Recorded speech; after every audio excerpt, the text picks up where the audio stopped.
UP के एक बड़े दहशतगर्द विकास दुबे की कहानी खत्म हो गई। पिछले कई दिनों से विकास दुबे दहशत की दुनिया का इतना बड़ा नाम बन गया था कि पुलिस वाले भी उसे सलाम ठोकते थे, लेकिन अब उसी पुलिस ने दुबे भैया का अंत कर दिया। देखिए एनकाउंटर की पूरी ग्राउंड रिपोर्ट।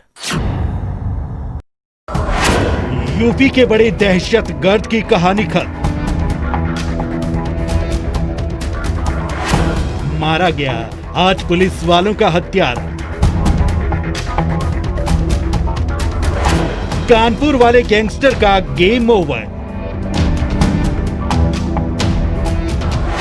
5 लाख के इनामी बदमाश का काम तमाम। 7:15 के आसपास का ये पूरा वाकया है, जिसके बाद गाड़ी पलटी। मैं अपने कैमरामैन से कहूंगा थोड़ा पैन करके इसको क्लोज करके दिखाने की कोशिश करेंगे कि किस तरह ये एक्सीडेंट हुआ। इसमें जवान भी कुछ चोट खाए हैं। उत्तर प्रदेश के मोस्ट वांटेड अपराधी विकास दुबे की कहानी खत्म हो गई, यानी गेम ओवर। साथ ही दफन हो गए उसके सीने में दबे कई राज कि उसका आका आखिर कौन था, जिसके दम पर वो इतना दहाड़ता था, वो इतना बेखौफ हो गया था कि पुलिस वालों के खून से उसने अपने हाथ रंग लिए। हालांकि वो गुरुवार शाम से लेकर शुक्रवार सुबह तक यूपी एसटीएफ के पास था। अब पता नहीं पुलिस उससे क्या क्या उगलवा पाई, लेकिन जिस खाकी के दम पर विकास दुबे खौफ का दूसरा नाम बना था, उसी खाकी ने उसके खौफ को कफन में लपेटकर उसके जिस्म पर डाल दिया। दरअसल पुलिस के बदलापुर की ये चिंगारी 2 जुलाई की रात से ही सुलग रही थी, जब 8 पुलिस कर्मियों की हत्या करने के बाद वो पुलिस को चकमा देकर आराम से फरार हो गया था। कई राज्यों की पुलिस की आंख में धूल झोंकने के बाद विकास दुबे ने 7वें दिन उज्जैन के महाकाल मंदिर में अपनी गिरफ्तारी दी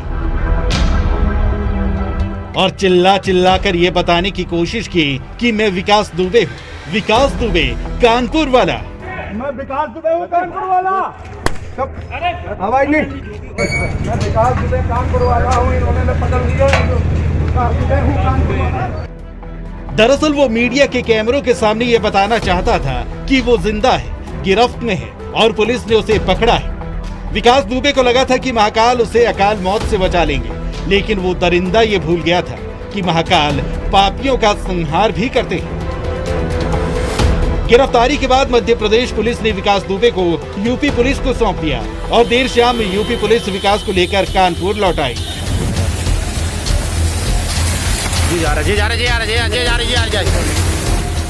लेकिन उसके कानपुर पहुंचने से पहले ही सुबह की जो बड़ी खबर आई वो ये आई कि विकास दुबे को यूपी एसटीएफ जिस गाड़ी से लेकर आ रही थी उसका एक्सीडेंट हो गया है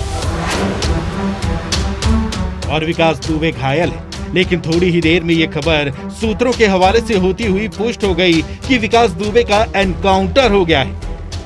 देखिए, आज हमारे जो एसटीएफ के कमांडो, यहाँ सिविल पुलिस के लोगों ने जाते हैं, आज यहाँ पर इसको ला रहे थे और गाड़ी यहाँ पलट गई जाते हैं, जिसमें पिस्टल जो हमारे जो विवेचक थे उनकी छीन करके वो भागने की कोशिश कर रहा था। जवाबी फायरिंग में जाते हैं आज विकास दुबे जो है मारा गया है, जिसमें हम सभी जानते हैं 5 लाख का इनाम था। यूपी पुलिस के मुताबिक कानपुर नगर भौंती के पास पहुंचते ही पुलिस की गाड़ी हादसे का शिकार हो गई, जिसमें विकास दुबे और कुछ पुलिसकर्मी घायल हो गए। इस बीच विकास दुबे ने एक पुलिसकर्मी की बंदूक उठाई और भागने की कोशिश की। इसके बाद उसे आत्मसमर्पण करने को कहा गया, लेकिन वो भागने लगा। मजबूर होकर पुलिस को भी फायर करना पड़ा और इस एनकाउंटर में 5 लाख के कुख्यात इनामी का अंत हो गया।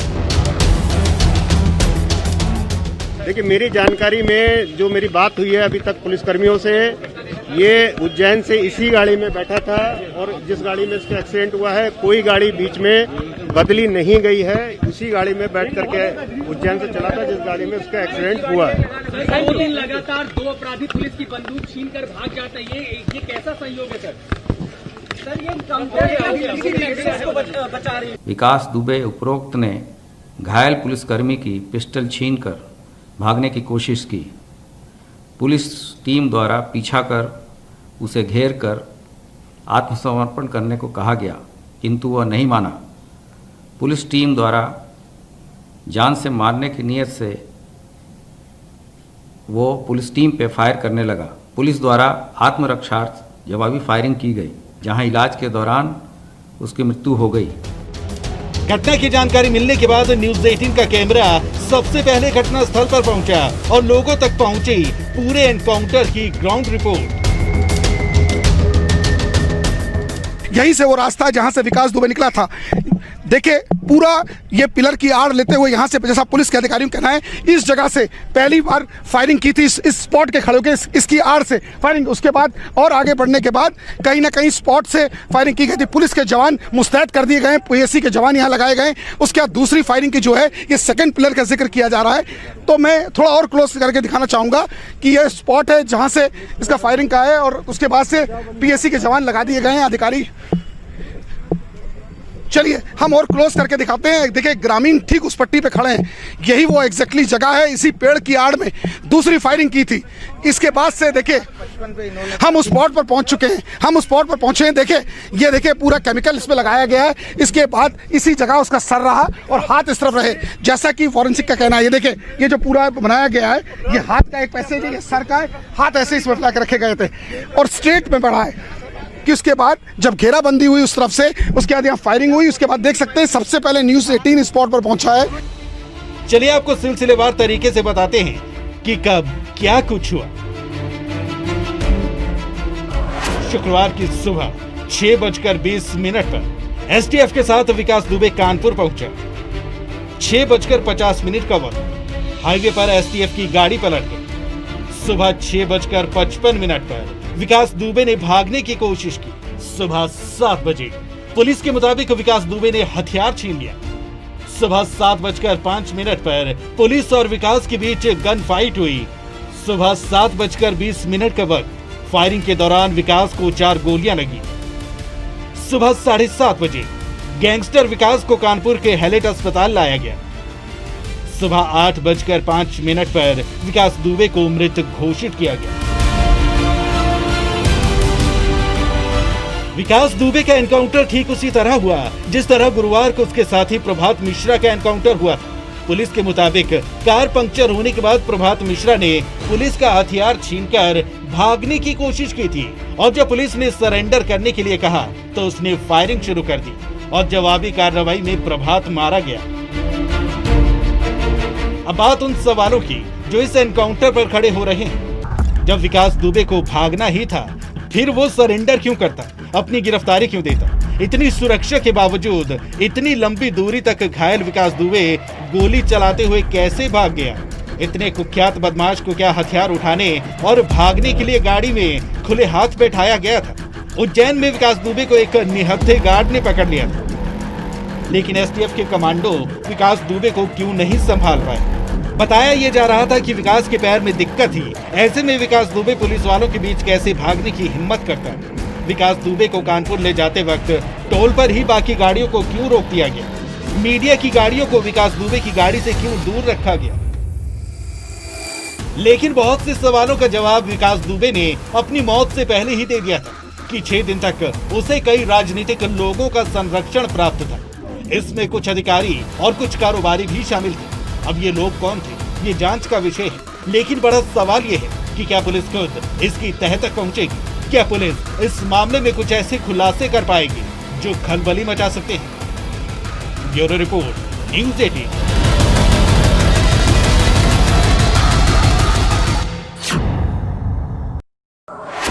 कानपुर पुलिस ने अपने साथियों की मौत का बदला ले लिया। बदलापुर की इस कहानी में पुलिस ने 2 जुलाई के बाद ताबड़तोड़ 6 एनकाउंटर किए, जिनकी शुरुआत विकास दुबे के करीबियों और गुर्गों से हुई और फिर हुआ विकास दुबे का द एंड। तारीख 2 और 3 जुलाई, जगह कानपुर, बिकरू गांव, यूपी। पुलिस हिस्ट्री शीटर और शातिर अपराधी को मर्डर के एक आरोप में गिरफ्तार करने पहुंची। गांव में घुसते ही पुलिस वालों को बीच सड़क पर एक जेसीबी रास्ता रोके खड़ी दिखती है। पुलिस जब तक इस माजरे को समझ पाती तब तक ऊपर छतों से विकास दुबे के गुर्गों की तरफ से अंधाधुंध फायरिंग शुरू हो जाती है। इस घटना में सीओ देवेंद्र कुमार मिश्रा, एसओ महेश यादव, चौकी incharge Anoop Kumar, sub inspector Nebulal, constable Sultan Singh, Rahul, Jitendra और बल्लू शहीद हो गए। अपराधी इन पुलिसकर्मियों से AK-47 rifle, INSAS rifle, pistol और दूसरा असलाहा छीनकर फरार हो गए। कोई कहीं दौड़ा तो कोई कहीं। कल तक विकास का साथ देने वाली पुलिस के लोगों को ही जब विकास और उसके साथियों ने मार गिराया तो पुलिस भी हाथ धोकर इनके पीछे पड़ गई। विकास ने जब उज्जैन के महाकाल मंदिर में खुद को गिरफ्तार करवाया, उससे पहले पुलिस विकास के 5 साथियों को ढेर कर चुकी थी। इसमें विकास का मामा प्रेम प्रकाश पांडे, विकास का करीबी प्रभात मिश्रा, विकास का गुर्गा बउआ दुबे, विकास का चचेरा भाई अतुल दुबे और अमर दुबे का एक गुर्गा शामिल था। इन सभी को पुलिस ने एक एक करके ढेर कर दिया। बिकरू शूटआउट केस में ये 3 दिन में चौथा और 8 दिन में छठा एनकाउंटर हुआ है। विकास से पहले गुरुवार को उसके करीबी प्रभात झा का कानपुर में और बउआ दुबे का इटावा में एनकाउंटर हुआ था। इससे एक दिन पहले यानी बुधवार को विकास के राइट हैंड और शार्प शूटर अमर दुबे को हमीरपुर में मारा गया। चारों के एनकाउंटर में लगभग एक जैसी थ्योरी सामने आई कि वे पुलिस पर हमला कर भागने की कोशिश कर रहे थे। इससे पहले विकास के मामा प्रेम प्रकाश पांडे और सहयोगी अतुल दुबे का 3 जुलाई को ही एनकाउंटर हो गया था। वैसे विकास दुबे के एनकाउंटर से किसी को हैरानी नहीं हुई, लेकिन विकास ने पुलिस के मंसूबों पर पानी फेरते हुए जिस तरह से खुद ही अपनी गिरफ्तारी दी और मीडिया के कैमरों पर कहा कि मैं विकास दुबे हूँ, विकास दुबे कानपुर वाला।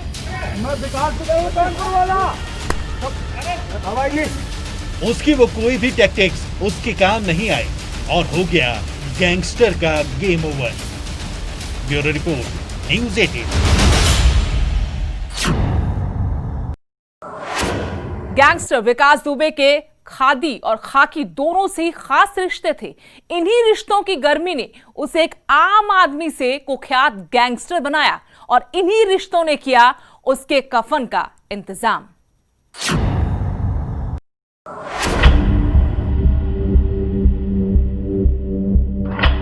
विकास दुबे वही गैंगस्टर है जिसकी खादी और खाकी में अपनी पैठ थी। विकास दुबे का नाम चलता था। यही वजह है कि विकास दुबे 25 साल से प्रदेश के प्रमुख राजनीतिक दलों के साथ रहा। जब जो राजनीतिक पार्टियां सत्ता में आई, विकास दुबे उनके साथ चल पड़ा।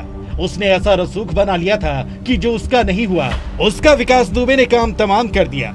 यही वजह है कि आज विकास के नाम पर सियासत भी खूब हो रही है। कांग्रेस का कहना है कि जिसका शक था वही हुआ। तो एक आशंका इसकी पहले से ही थी, क्योंकि इसके पास जो राज थे, कौन कौन राजनीतिक हस्तियां इससे जुड़ी हुई थी, कौन कौन पुलिस के बड़े अधिकारी, कर्मचारी, पुलिसकर्मी इससे मिले हुए थे, शासकीय अधिकारी कौन मिले हुए थे, इन सब चीज़ों का खुलासा होता है। प्रियंका गांधी ने ट्वीट किया, अपराधी का अंत हो गया, अपराध और उसको संरक्षण देने वाले लोगों का क्या हुआ। तो यूपी के पूर्व सीएम अखिलेश यादव ने ट्वीट किया है कि दरअसल ये कार नहीं पलटी है, राज खुलने से सरकार पलटने से बचाई गई। इस एनकाउंटर पर बहुजन समाज पार्टी की राष्ट्रीय अध्यक्ष मायावती ने सुप्रीम कोर्ट की निगरानी में निष्पक्ष जांच की मांग की। वहीं बीजेपी नेताओं ने पलटवार करते हुए कहा कि गिरफ्तारी हुई थी तब भी विरोधियों को परेशानी थी और अब एनकाउंटर से भी परेशानी है। अफसोस और मातम की बात उन लोगों के लिए होगी जो लोग कल पकड़ लिया तो कह रहे थे कि जिंदा क्यों पकड़ लिया, आज मर गया तो कह रहे हैं कि मर कैसे गया, कई राज दफन हो गए। ये वो अफसोस कर रहे होंगे जो कल कुछ और कह रहे थे, आज कुछ और कह रहे हैं। कल दोनों जगह भाजपा की सरकार है ऐसा कह रहे थे। खैर, अब इस एनकाउंटर को लेकर उच्च स्तरीय जांच की मांग की जा रही है, क्योंकि सभी को पता है कि अगर विकास दुबे जिंदा रह जाता तो कई नेता, पुलिस और अधिकारी नप जाते, क्योंकि सवाल लगातार उठ रहे थे कि कानपुर में 8 पुलिसकर्मियों को मारने के बाद आखिरकार विकास दुबे उज्जैन कैसे पहुंचा, कौन कौन से पुलिस वाले उसकी मदद कर रहे थे, किन की मदद से ग्वालियर में उसके लिए फर्जी आधार कार्ड बनवाया गया, खादी और खाकी की उसके साथ कितनी मिली भगत थी, किस किस से विकास का कनेक्शन है, विकास दुबे के ऊपर किन नेताओं का हाथ था और किन की वजह से उससे पुलिस महकमा खौफ खाता था। 2022 में क्या वो विधानसभा चुनाव लड़ने की तैयारी कर रहा था? अगर ये बात थी तो वो किन किन पार्टियों से टिकट के लिए संपर्क में था? साल 2001 में दर्जा प्राप्त राज्य मंत्री सुरेश शुक्ला की हत्या के मामले में जब वो बरी हुआ तो किसके दबाव में इस मामले में दोबारा अपील नहीं की गई? क्या उज्जैन में उसका आत्मसमर्पण कराने के लिए भी कई लोग शामिल थे? क्योंकि जब 7 राज्यों की पुलिस अलर्ट पर थी तो वो किसी की गिरफ्त में क्यों नहीं आया? क्या विकास दुबे अपनी गैर कानूनी तरीके से कमाई गई रकम का कुछ हिस्सा पुलिस कर्मियों में भी बांटता था? और अगर ये सच था तो कौन कौन इसमें शामिल था? वो कौन लोग थे जिनके दबाव में विकास दुबे का जिले या प्रदेश के टॉप 10 बदमाशों में नाम नहीं था, जबकि उसके ऊपर 60 मुकदमे चल रहे थे? Bureau report, news 18।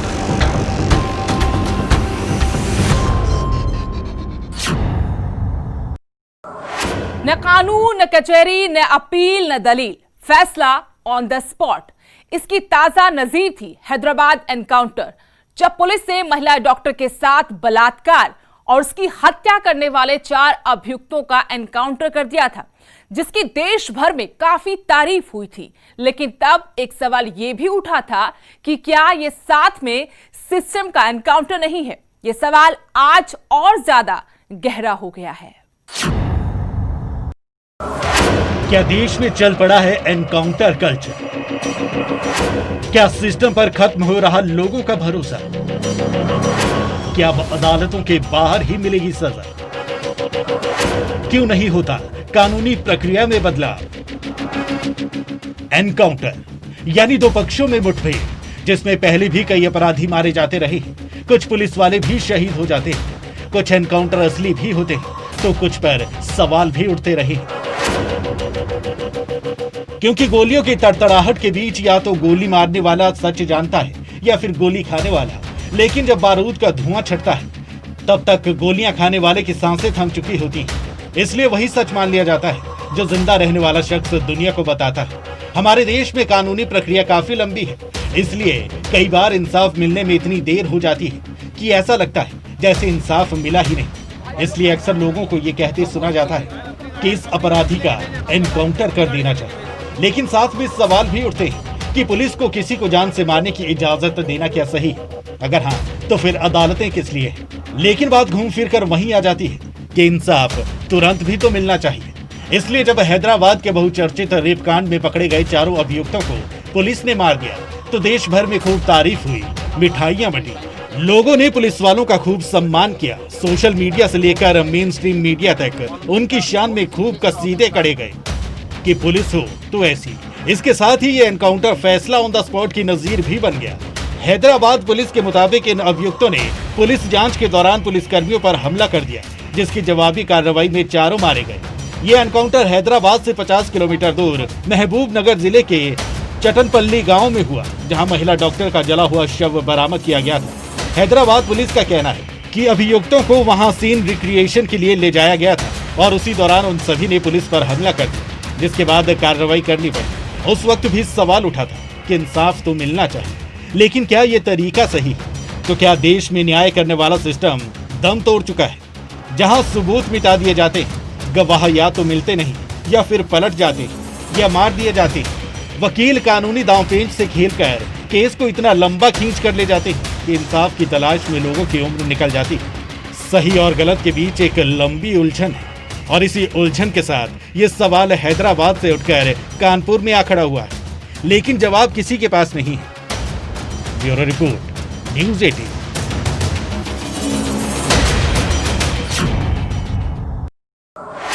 खैर, जुर्म कभी छिप नहीं सकता और अपराधी कभी कानून से भाग नहीं सकता। इस खास पेशकश में इतना ही। नमस्कार।